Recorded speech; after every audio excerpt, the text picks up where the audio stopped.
You are newly appointed CSO at the platform. You have been in the crypto as well as traditional finance as well. So, what's your outlook for MEXC Exchange moving forward? There's a lot of things that we can explore, especially after token. We want to build the most professional trading platform for retail and also institution traders. MEXC has several selling points, and all these selling points are designed for real traders. How do you think MEXC is banking on the current RWA tokenization trend? So for MEXC, we are also embracing this kind of new assets to trade. But I think for us, crypto exchange or crypto trading is still our main focus. We are one of the most strongest players on the market and just waiting for the good timing to overtake your competitor. Hey, hello everyone. I'm Prashant from CCN, and today I'll be joined by MEXC's new CSO, Cecilia Hsueh. And today we'll be discussing how MEXC as a global exchange is looking at the market in the future, the current trends, the competition, and more. So, yeah, to start off, hey, how are you? Uh, to begin with the main questions, I would like to ask you that I saw you were at the F1 Singapore last weekend. And then right Yes. after that, you were at Token 2049. So, how was your last week? I think it was pretty hectic. It's also the first time I represent MEXC to a big conference. So, yeah, it was just very, very tight schedule. And we did a lot of impressive side events. And also, I did plenty of speeches. So, yeah, I guess, and also met with a lot of important partners. So, I guess it was a very productive week for us. Y- Yeah, good to know. Yeah, CCN was there as well. So, we got to meet a lot of people there as well and kind of uh, increase our footprint in the market, get to know each other. So yeah, coming back to MEXC, I'd like to ask you, like, you are newly appointed CSO at the platform. You have been in the crypto as well as traditional finance as well. So what's your outlook for MEXC Exchange moving forward? Well, so my personal background is that I've been in the space for 6 years, entering the seventh year now. So my first 3 years in crypto was also running a crypto exchange, a centralized exchange called FEMEX. So during that 3 years, I was basically running all the business related stuff there as CMO first, and then turned into CEO. And then I switched um, the sector into the chain. So I also co-found a layer two called Morph. So Morph is more focused on, how to bring the retail users, the everyday users on blockchain. So basically bringing blockchain into your daily applications in your life. And now I'm back into centralized exchange again. So now I'm with MEXC. I would say that when I talk with MEXC about this offer, this position, I guess it's one of the most potential exchanges on the market because you can already see, for example, Binance, OKX, they are Coinbase, they are already the leading players in the market. So for me, I'm more like an entrepreneur. They are too big, and I don't see that I will create too much value there. They're just very stable business. But for MEXC, our trading volume at the moment is, I think, like the top five. Yeah, 150 billion around, I think, spot trading. Yeah, so it's actually a large exchange, and it's already like very well known on the market, but Yeah. it still has a huge space to improve. I think regarding, for example, branding, regarding our go-to-market strategy, regarding all these listing strategy or our trading strategies. So yeah, I do think that I can provide a lot of value here, and that's why I joined MEXC. And after I joined, I think this is just the first month. We do think that there's a lot of things that we can explore, especially after token. There are plenty of great partners we can work with. And also MEXC, beside the exchange-wise, we also have the MEXC Venture, which is our very important investment arm. And leveraging MEXC Venture, we can actually invest in a lot of leading or promising projects, and also collaborate with them, so that we can have synergy with the exchange and the venture and the project together. Talking about the exchange strategies, one of the key strategies that the MEXA has used is zero fees for onboarding users and attracting in the emerging markets. So, can Yeah. you tell me more about that strategy? So it's not only zero fee. Maxi has several selling points, and all these selling points are designed for real traders. So you will see, like for the past few years, Maxi was working very hard just on improve all these trading experience for traders. We want to build the most professional trading platform for retail and also institution traders. So for Maxi, our main selling points is first of all, like most trendy tokens. Actually, we use MEXC as the abbreviation for our four very important selling points. So the first one is M. M is standing for most trendy tokens. You always see that MEXC is the fastest and on the market to list the trendy tokens. We have 4,000 trading pairs in total. I think like 2,600 in spot, and then 1,000 something in perp trading. In total, like 4,000. And we are the fastest to list the new tokens. Take Trump as example. We listed Trump 2 hours after they start trading on chain, and most of the others top centralized exchange, they actually listed, I think, 10 hours after the on-chain activity. So for users, you can always find the new tokens on Maxi at the first time. And then E stands for exclusive events, or we say everyday airdrop, which is easier to understand. On Maxi, if you check Maxi website or our app every day, you'll find that basically every day we have a big project airdrop. So basically, this is some partnership we have with these projects to lower the access of users to try to trade or try to buy and hold the tokens. Basically, it's about, for example, trading competition or lower trading fees or airdrops or trading bonuses or lucky draw. So all these like operation campaigns is for users to get an easy access to these trading pairs. And then the X actually stands for extremely low fee, which you mentioned that a lot of our trading pairs are with zero fees. So among the 4,000 trading pairs, we have 200 trading pairs which offer low fee to the traders.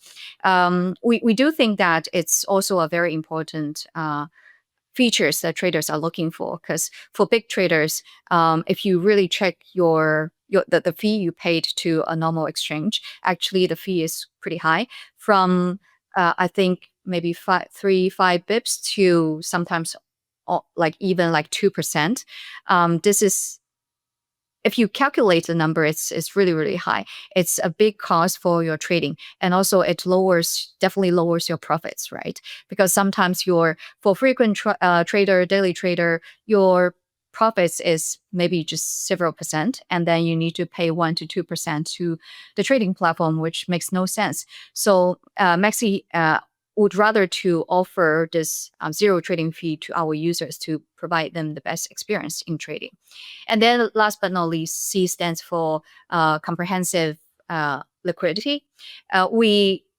Even though we offer all kinds of different altcoins, meme coins on the market, but still, if you trade with Maxi for these altcoins, you'll find the liquidity is one of the best on the market. Zero slippage, and it's very easy to make the trading the trades happen. So I think this is still a problem on a lot of DEXs, because DEX also lists a lot of like tons of trading pairs. But if you trade there, you will still find, the depth is not good, the liquidity is not good. The So slippage is Maxi, sometimes more. yeah. So basically, Maxi is an exchange with a big selection of trading pairs, and meanwhile provides the good liquidity. So moving forward, every bull cycle we see a lot of trends. Like last cycle, it was NFTs. This cycle, at the start, it was meme coins. Now RWA tokenization. So centralized exchanges often bank on these trends to attract volumes and new customers. So from that point of view, how do you think MEXA is banking on the current RWA tokenization trend? Yeah, I do think that for each cycle we have different trends, from ICO to like DeFi summer, and then NFT, and now meme coin and RWA. But I think for beside RWA, we always see like speculation reasons behind all these trends. So that's why it come and go with the cycles. Once the it's getting into the bear market, then the kind of trends is just gone. Like NFT is almost dead, right? And ICO is completely dead. So, but now I do think that RWA is different from the previous trends. It's more like bringing the real utility on chain, or bring the real world problem to solve the real world problem on chain. And that for that, I think this will bring a different cycle or different trends into crypto. We see that with RWA coming, a new kind of like liquidity is joining us. It's not like pure institutional.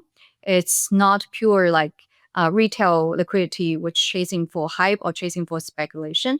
It's more like a long-term liquidity who's chasing for long-term yields, is joining our liquidity pool in crypto now. So this will definitely bring us more activity, more or life into our liquidity in crypto, right? So yeah, this is a very important change in our industry. For centralized exchange, I think. Um, Actually, I think back in 2020, 2021, several exchanges have already tried such. It wasn't called like RWA back at time. Securities tokenization, yeah. Yeah, like Binance, FTX, they both tried that before. Basically, put stocks trading on centralized exchange, but they failed because of regulation, because of the technology wasn't like mature enough at that time. So right now, all these tokenization or RWA companies, they have solved the tech problem. With, for example, companies like Ondo, they can help us as a third party to make all these stocks on chain for traders to trade. So I think as exchanges, we are still acting more like a distributor. So we are helping to distribute all these RWA assets to the retail users for them to easily access these stocks, which they probably cannot like access in traditional financial markets, or for the crypto users to just use one stop, one exchange to do all these trading activities on one platform. But I can't see that this will change the whole competitor landscape on the market for central exchange yet. It's a good product to as a plus, but it's not necessary to change the whole competition landscape. So for Maxi, we are also embracing this kind of new assets to trade. But I think for us, crypto exchange or crypto trading is still like spot and perp trading in crypto, and also earn crypto is still our main focus. Main focus of the business here, right? Yeah. So moving forward to the main market, like Bitcoin hit new all-time high this Monday, 126,000. ETH was hovering around 4,700, Mm-hmm. and there has been a lot of spot ETF filing as well. So when you see these adoption trends, what are your views on like the future of these markets? Yeah. SEC is currently looking at around like I guess 90 ETF filings, and Um, some of them might get approved sooner than later. So what are your views on those trends? Do you think more and more altcoin ETFs will hit the market next year? mhm. Well, I think BTC, ETH, ETF actually lead a great example. So you see like billions of inflow to the market from the ETF every week, it's actually a good sign, which means that the traditional institution money is very willing to play a role in crypto, but before they didn't have any access, or they just had still have fear into the crypto markets, but ETF give them a good access. So this actually leads a good example on the market. And at least to now, we do see that for crypto market, we see a big volume of liquidity coming in, and the whole market is more and more kind of regulated and more institutionalized, which is a good thing for crypto market, right? Because it will become more and more stable for the mainstream tokens. And meanwhile, we have much more liquidity.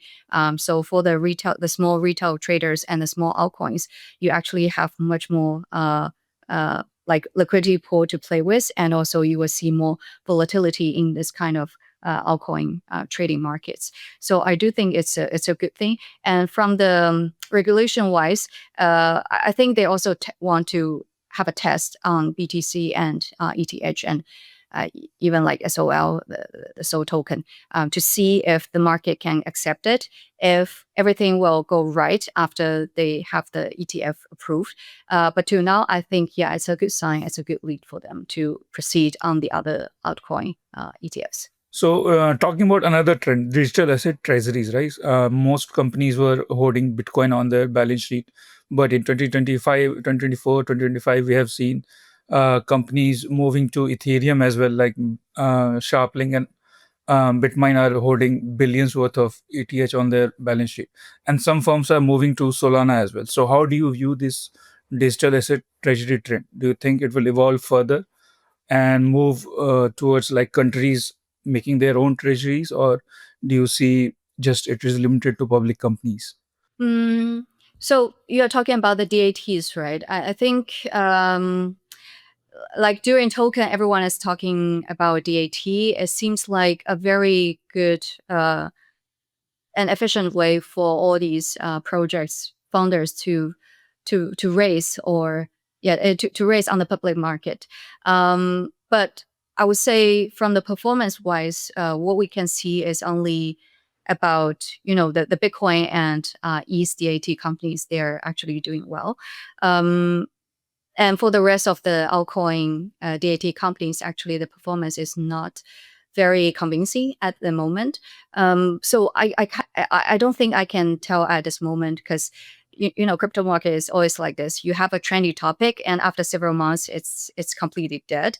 I can only tell from the value side, or like the long term side.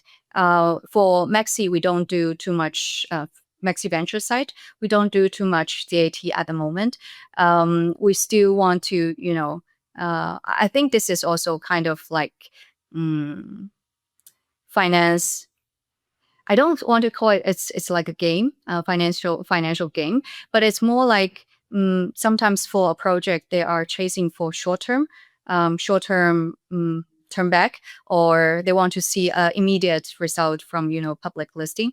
But for us, we are still chasing for long term builders and build with them together. So yeah, I can't tell like what's the future of DAT, but from the performance wise, I do think that Bitcoin and also ETH, like early joiner DAT companies, their performance is the most competitive on the market now. Moving forward to another trend that is pretty trending right now, perpetual DEX, right? I mean, every centralized exchange is in a hurry to launch their own perp DEX, or at least fund a popular one. Like Aster is funded by Binance, at least some part of it. Then there's Edge. Then Tron also recently announced their own perp DEX platform. So how do you see this trend? Like, do you think MEXC with its futures market will launch a DEX as well, or overall view of this market? Yeah, I think perp dex is also not a new topic. It was we had like we have DYDX before, but it wasn't taking the volume from the centralized exchange. Was because the on-chain trading experience and also the product itself cannot really convert all these users from centralized exchange to perp dexes. But right now we have Hyperliquid, we have Lighter, we have Aster, uh, we have Ajax. So the trading experience, the product itself has already leveled up by themselves. So it's more close. It's closer than. It's actually the trading experience is very close to the centralized exchange, so which give users a lot of confidence in trading with them. And beside, they have all these, airdrops and make users have this expectation for their token to grow a lot with a pretty big imagination with their token prices. So this, I think, this is the key drive there. And beside, I do think that the key selling point for PerpDex at the moment is no QIC.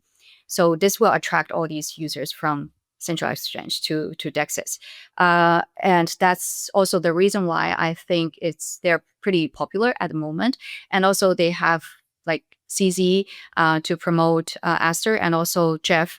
I think he's a great founder. So all these reasons combined together will lead to the very promising market for DEXs, perp DEXs at the moment.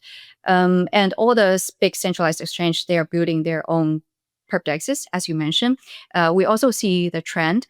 But for MEXC, I think our strategy is pretty different from the other exchanges. So a lot of leading ones, they are doing as much as they can. They want to build a full ecosystem with wallet, chain, DEXs, and a lot of other regulation related stuff, like Binance, for example.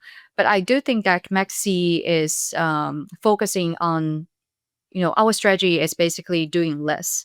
It sounds very simple, but it's not actually not very easy, because for us to see all this kind of like formal trends on the market, we always think that should we do that, or shouldn't we? Especially see the trend of perpdex, we were also thinking about should MEXC do that or not. But I think as I mentioned that MEXC spent a lot of time in just focusing on building up a professional trading platform. And this already takes, I would say, 90% of our time and energy. And we do think that we have a big team, but all the talents we hired, they are very good at building trading platform. But I can't say they're good at building a wallet or they're good at building a chain. So we know who we are. We know what we are good at, which is building a trading platform. But we might not be the best people to build up, other sectors products. So our strategy is to leverage MEXC Venture to be an investor in the leading players on the market. For example, PerpDexes or the other sectors. And with this, I think this is a better way, because for teams who can build up PerpDexes, they are experts in building a perp dex, and we empower them and we give them all the resources we have from MEXC platform. Like we have 40 million users, so we can actually funnel these users to them. And then we have very strong operation team who can help them to host all these operation related campaigns for their users.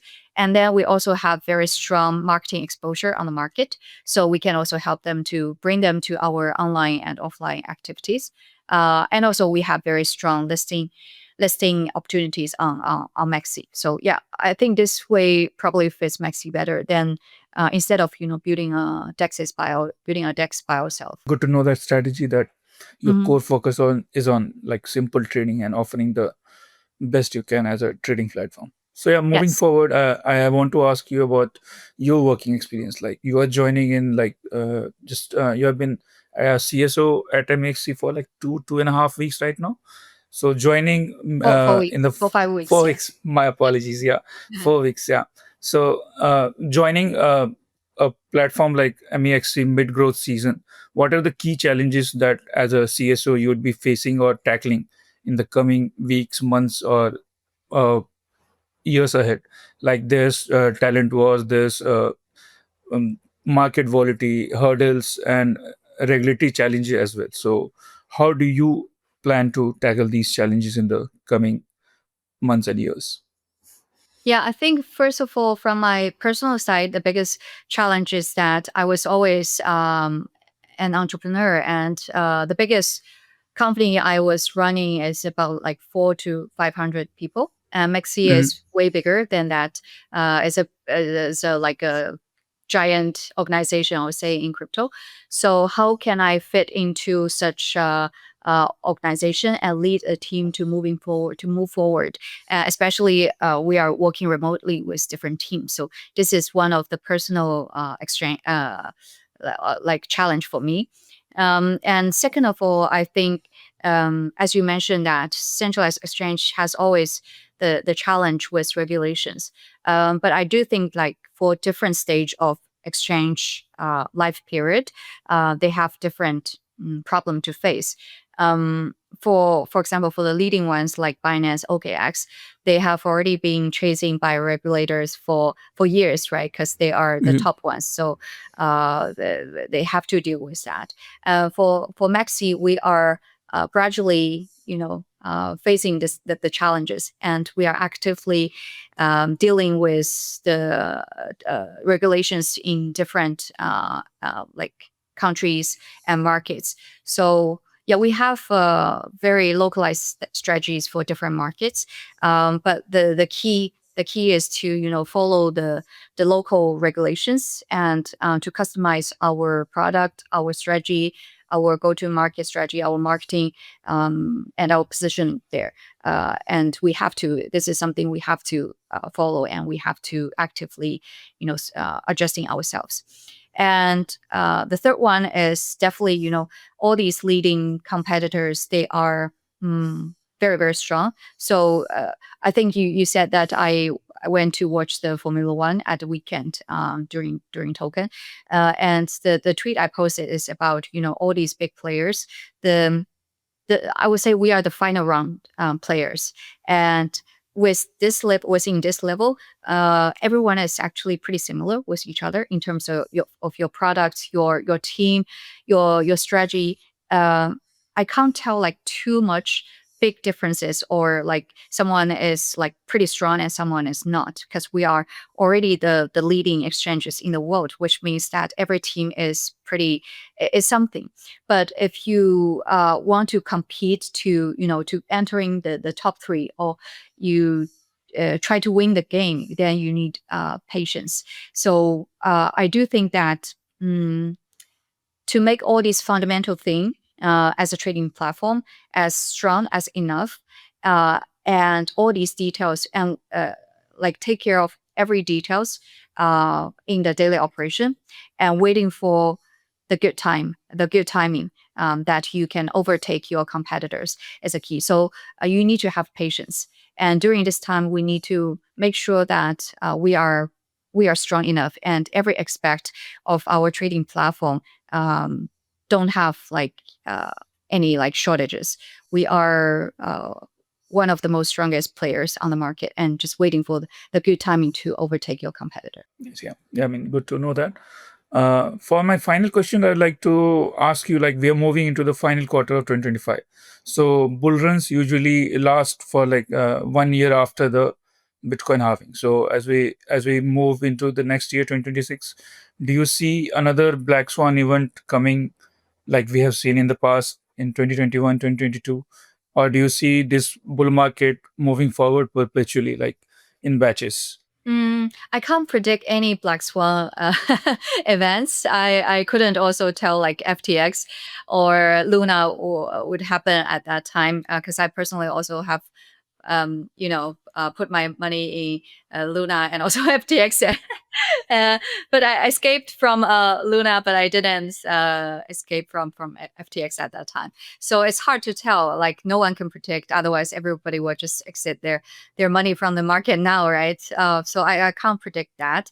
But I agree with you that definitely it's a very strong, has a very strong cycle in this industry. So every 3 to 4 years, we see a very strong cycle. And mm, and from the exchange side, we can see the retail users trading pattern. So for us, we are ready for the bear market coming next year. But no one knows exactly when it will come. But yeah, we are ready for that. Like internally, we always discuss about next year will probably be the next bear market. So like based on the trading pattern we observe every day for the retail traders. So yeah, everyone needs to get prepared for that market, and hopefully no one gets harmed again. Uh, like they're very hardly harmed again for this round. Yeah. Okay, yeah, well, that was it from my side, and thank you very much for taking out the time and giving me that insightful conversation, which we'll be sharing with our readers and viewers on social media in the coming week. So, yeah, Okay. thank you very much. Thank you, Prashant. Thank you.